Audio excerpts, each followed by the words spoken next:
Greetings, my fellow free and sovereign thinkers. Thank you for tuning in to LL3 Podcast. My name is Craig, transmitting from the beautiful swampy mangroves of South Florida. And today's date, Monday, June 1st, 2020. Interesting times what happened yesterday. Most of the people were peaceful. Of course, you have a few ungrateful tyrants out there. And it's funny because they came at the nick of time, according to some of the witnesses in the area. Had the anarcho communist flag, all wearing their goodies, Fortify.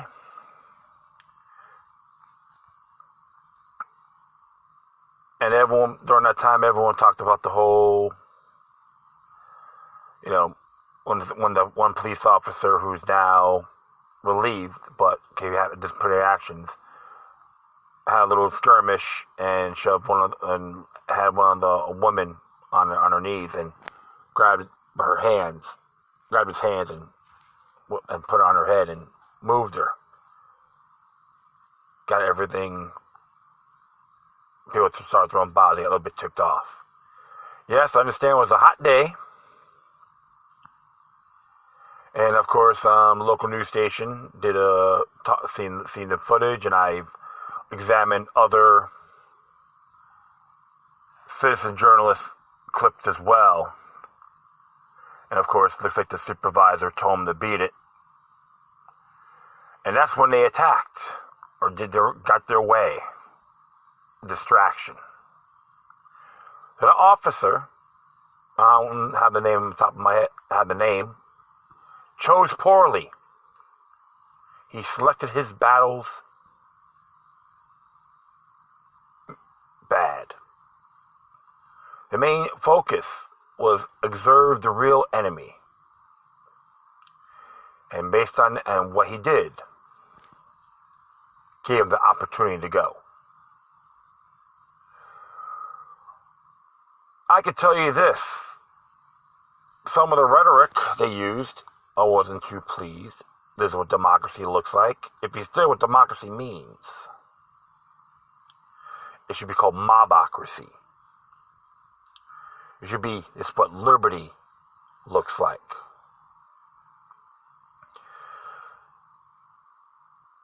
And of course, they all had the same typical lingo signs. Many of them call them synthetic movements. A lot of claims on that. Looked at some of the people that fund them. But I do say that what happened to George Floyd was 100% unacceptable, and I condemn it passionately.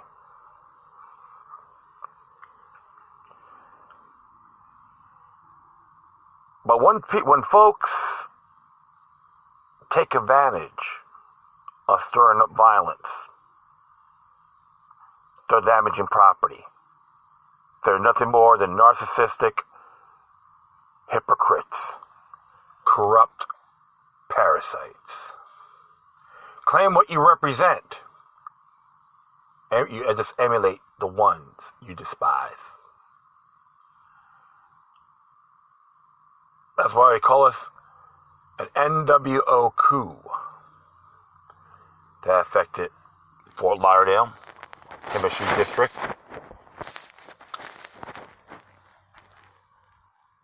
Most of the police officers did what they had to do, but the skirmishes, I was a little bit disturbed. Of course, they used claims of using rubber bullets, bean bags, and LRAD. I heard it talking to someone I know a block away, and I just like, oh my goodness, because they've used that in 2003 of, quote, Operation Iraqi Freedom.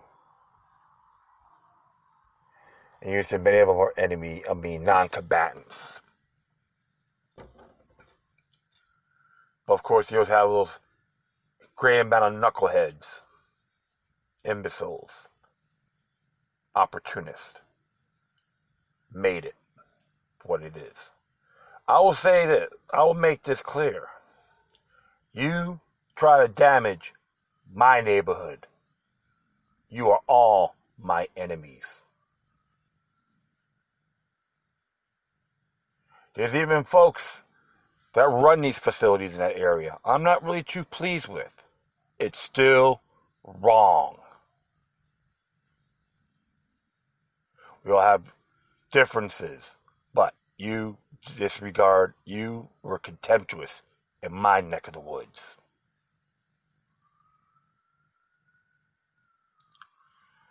But I will say, compared to other places, it was minor damage. Curfews happening from 9 p.m. to 6, thanks to these scumbags.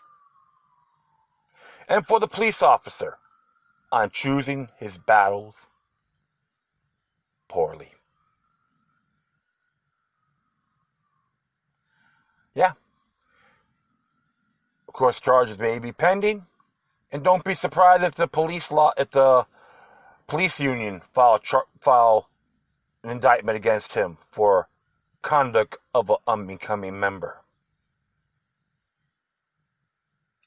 It's legit. And to be frank, I haven't never seen this individual in that area, so that's why, because a lot of them I do chat with, and not some I have my battles with, but it's always stuck on principle.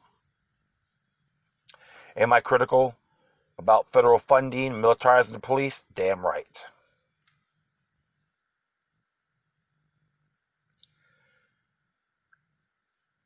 Well, like I say, the areas that were like monumental landmarks, historical areas, were good. So, blowback will come. A lot of them have been exposed. So, if it's tribunal or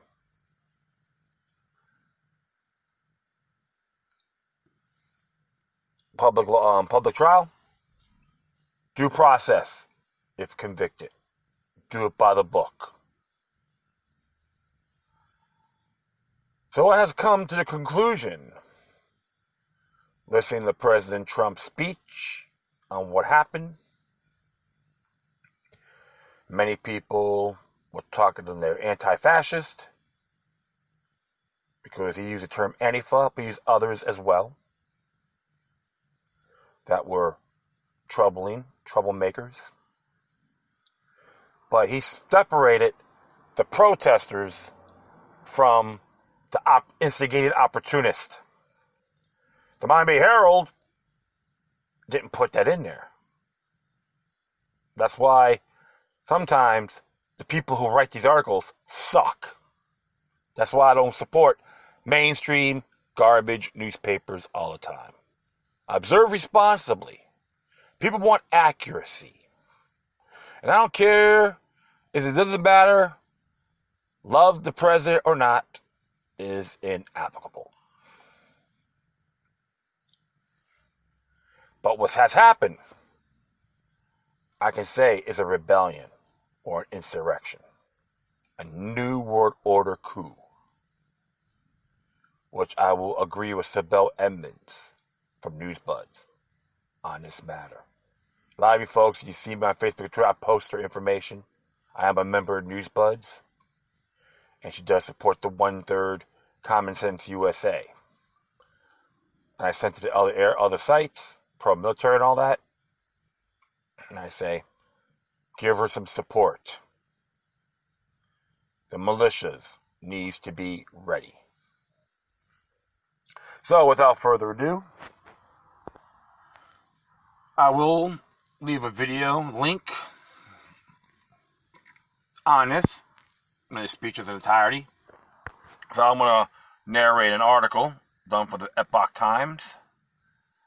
And this one here is entitled, Trump tells governors they're urge them to crack down on violent riots.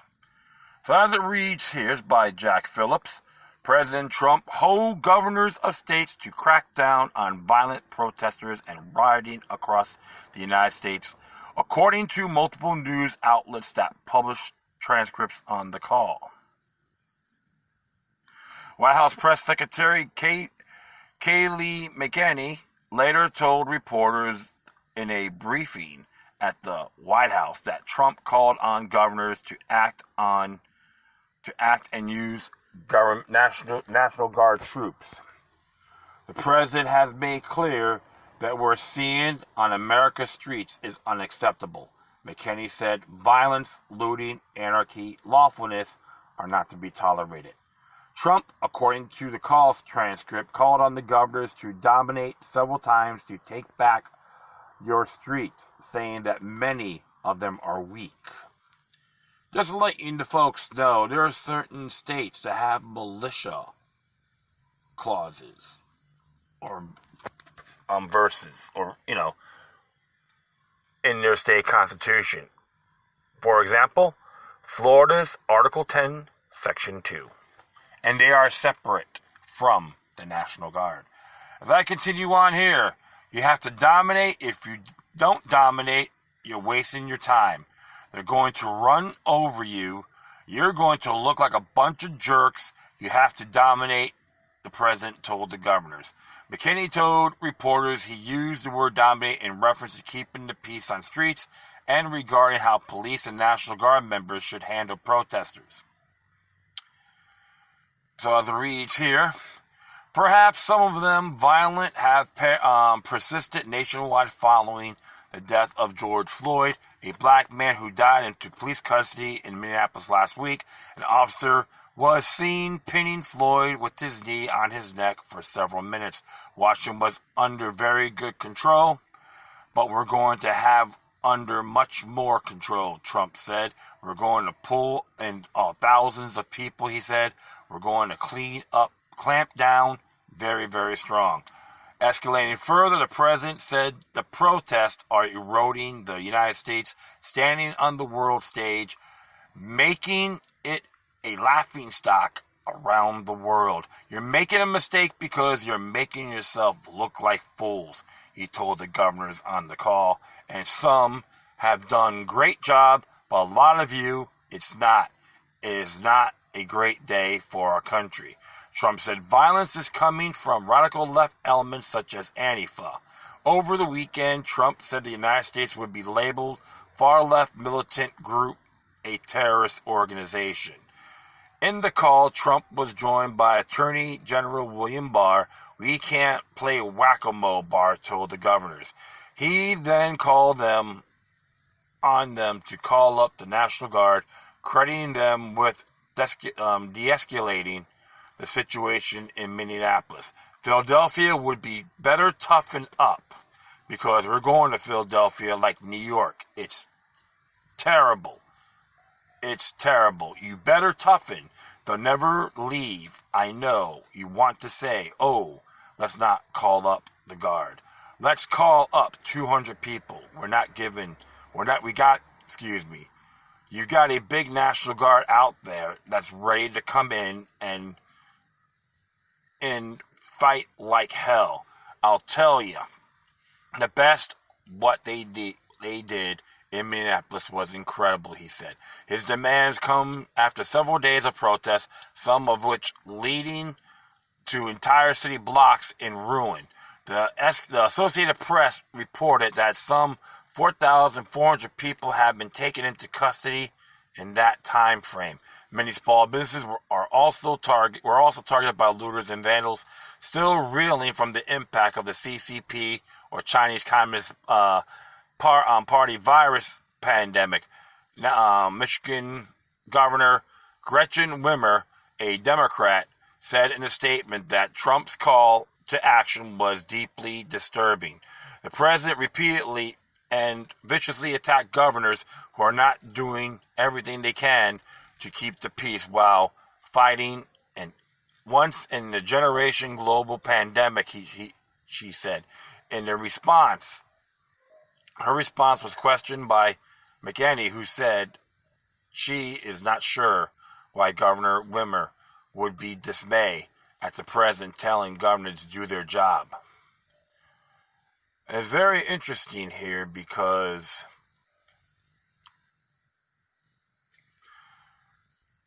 they have obligations under their oath of office in their state constitution and the federal enactments, which is the supreme law constitution as well.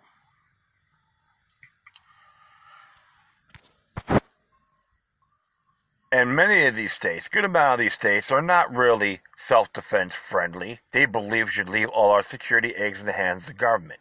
And I talked about it in the past, that technically the police aren't obligated on protecting the individual, which I did one recently about Minnesota.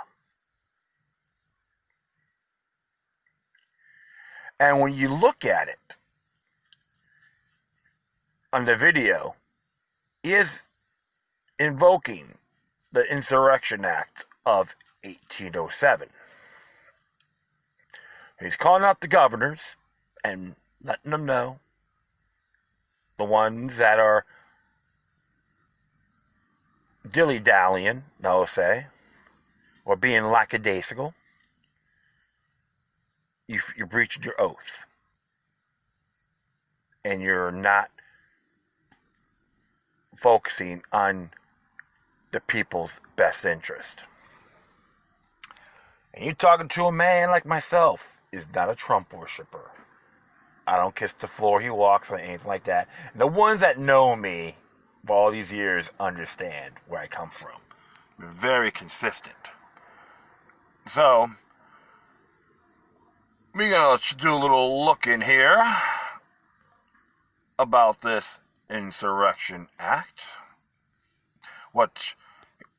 Before the Innsurection Act, there's a thing on the U.S. Constitution, Article 1, Section 9, Clause 2. The privilege of the writ of habeas corpus should not be suspended unless when in cases of rebellion or invasion, the public safety may require it. So, that's why he's giving him a heads up on to do your job. And we can go at the Innsurection Act of 1807. And we'll just hit, which is 10 U.S. Code, Section 10 U.S. Code, Chapter 13, Section 251. And as it reads here, oh, shoot. I gotta do something here, one moment. Okay. One moment. Alright, so I'll get it one more time. Here's from the Law Cornell. What's it called here? It's from this website. Cornell Law School, which they're pretty good, okay? So as it says here, on federal aid for state governments. Whenever there is an insurrection in any state against its government, the president may, upon the request of its legislator or its governor, if the legislator cannot be convened, call into federal service such of the militia of the other states in the number requested by that state, and one use such of armed forces as he considered necessary to suppress the insurrection. So that's interesting right there. So we'll hit the next one here. Section 252, use of militia and armed forces to enforce federal authority. Whatever the president considers that unlawful obstructions, combinations, or assemblages or rebellion against the authority of the United States make it impracticable to enforce the laws of the United States in any state by the ordinary course of judicial proceedings, he may call into the federal service of such militia of any state and use such of the armed forces as he considers necessary to enforce those laws to suppress the rebellion. Okay, and the next one here is Section 253, interference with state and federal law.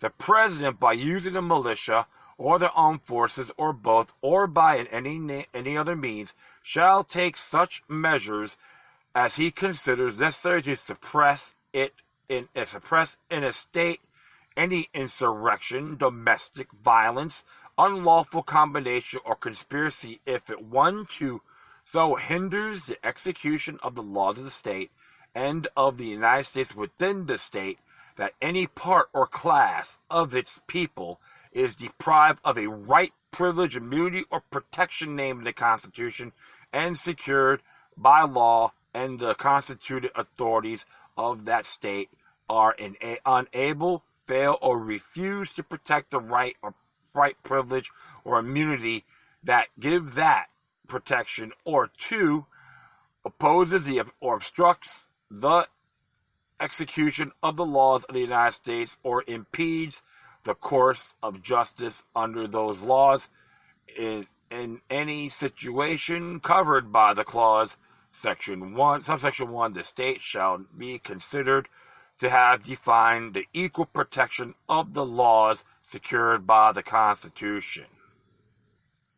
It originally was done in 1807, okay? If I'm correct, I was during the Jefferson era, right? Yeah, I was during Jefferson's time. Then they just add a few more things to it. And we'll just hit right here, 254, proclamation to disperse. And as it reads here, whenever the president considered it necessary to use a militia or the armed forces under this chapter, he shall, by proclamation, immediately order the insurgents to disperse and retire peaceably for their abodes within a time. Now let's do one more here, which is Section 255. Guam and Virgin Islands included as state. For purpose of this chapter, the term state includes Guam and the Virgin Islands. So, it's been enacted and it's constitutional. Because Article 1, Section 9, Clause 2. And the governors can say whatever they want. But, he says, do your thing, or not, we'll give you a hand. We will assist you. Which is legit. Because when it hits multiple states, it's considered federal. So, this is very disturbing indeed. But, based on the actions of what has occurred, and you could even say big government, the Homeland Security and all that, federal subsidies, etc. Let's give you some examples. Made this into a reality. And of course, the New World Order, the coup, it was implemented it was social engineered for a very long time. So everyone's worried about Donald Trump. I'll tell you this. When it comes to government, I am not lovey-dovey. You got to keep them on their toes as well. Don't kiss the floor they walk on. But what happened here is an insurrection. And it's got to be terminated one way or the other. I was listening to one of the sheriffs, Sheriff Judd from Polk County, Florida. Which I read reports, they were like really into that red flag law. Did a lot of executed multiple cases. Looks like that's going to stop. Because the people got to defend themselves. So they put them on alert. Go in their homes or their businesses, they'll take you out. And all it's going to happen, sweep them up. That's what comes down to it. When you're insurrect and threaten and endanger everyone's lives, regardless, race, color, creed, hurt their businesses, you are a cancer, and it has to be terminated. Prove me wrong if you dare. And don't get me wrong, I've seen some of the video footages when some of the National Guard and the police were telling people to go inside, and they shot something at a individual, but got like a little bit bruised up, but it was a beanbag. But that was wrong. So, that's why, in that aspect, they did a great job in suppressing. Some of the stuff they did was excessive, especially in the certain neighborhoods of that city and the suburban areas of Minneapolis. Some people's rights were violated. All you gotta do is look it up. It's very disturbing. So that's why when I hear the rhetoric, I'm not going to completely agree. Because when I see stuff, I let them know too. Explain this, Mr. President. And it's all out of fidelity. So, one of those things, my friends. Everyone has to prepare themselves. If you're going to leave all your security eggs in the hands of the government and the military, you're going to be egg on your face. And don't get me wrong, I'm not jack-o'-lane anything like that.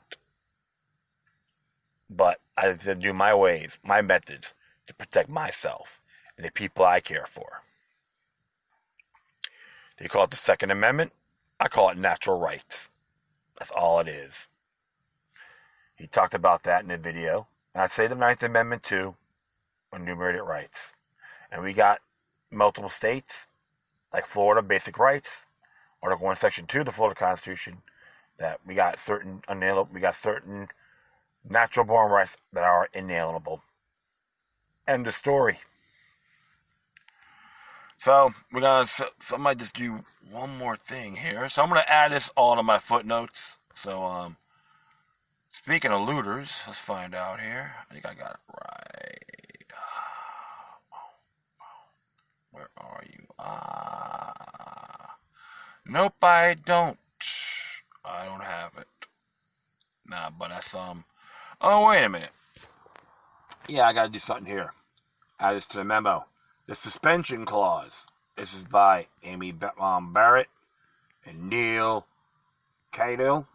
And this is from the Constitution Center. Good site. Pretty cool stuff. Yeah, they got some good stuff here.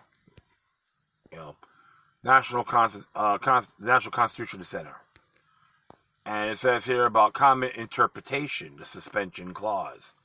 And it's a nice little read. It says here, the Suspension Clause protects liberty by protecting the privilege of the writ of habeas corpus. It provides that the federal government may not suspend this privilege except in extraordinary circumstances when a rebellion or invasion occurs and the public safety requires it.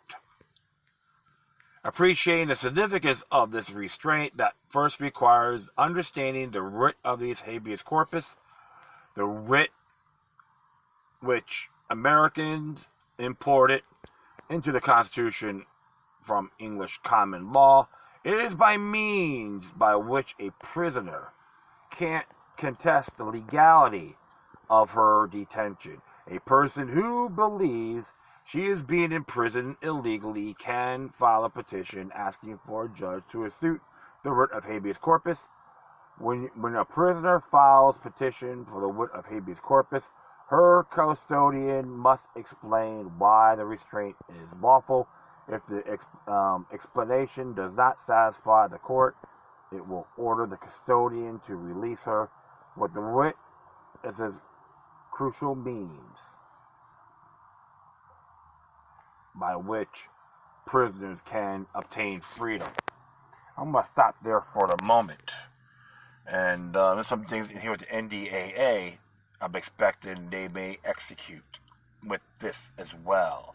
That's why you got a question, okay, about how the Insurrection Act is going to be implemented, and anything else pertaining to the Patriot Act, the NDAA Act about, bringing in suspected detainees indefinitely. That is dangerous.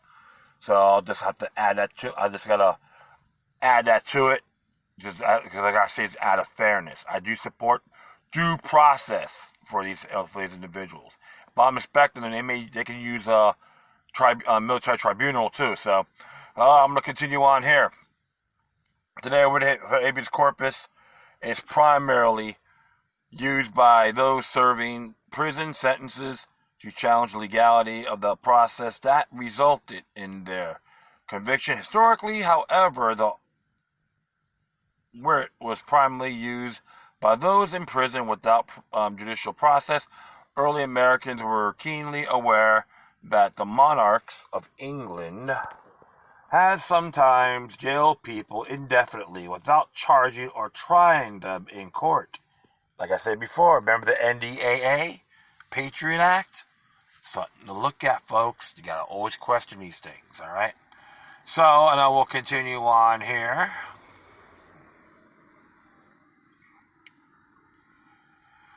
Early Americans were keenly aware of the monarchs of England. It's had sometimes jailed definitely without charging or trying them in court.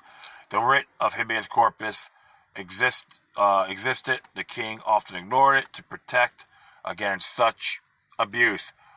Parliament enacted Habeas Corpus Act of 1679 to ensure that the king released prisoners with the law did not justly confine them.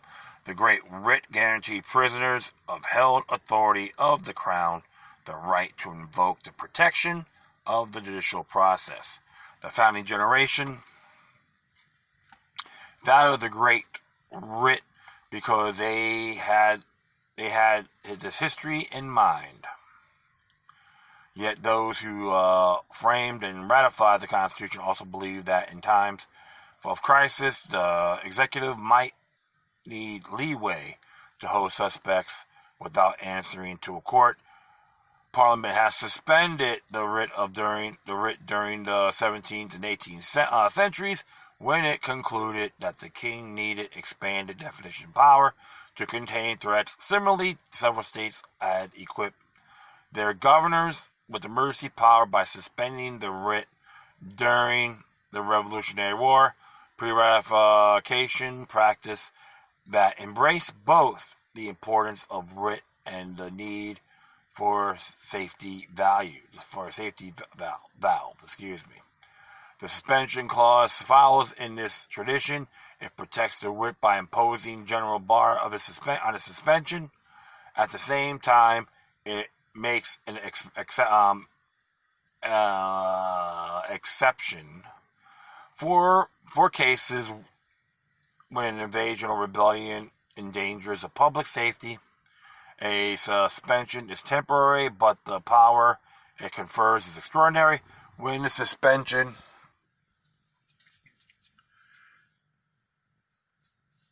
when suspension is in effect, the president, typically acting through subordinates, can imprison people indefinitely without the judicial check. The clause does not specify which branch of government has the authority to suspend the privilege or writ, but most agree that only Congress can do it. President Abraham Lincoln provoked by controversy by suspending the privilege of his own accord during the Civil War, but Congress largely extinguished challenges to his authority by enacting statute permitting suspension. See? Yes, master, may have another. Abraham Lincoln was the great centralizer. And it's interesting when they say about the Lincoln Memorial.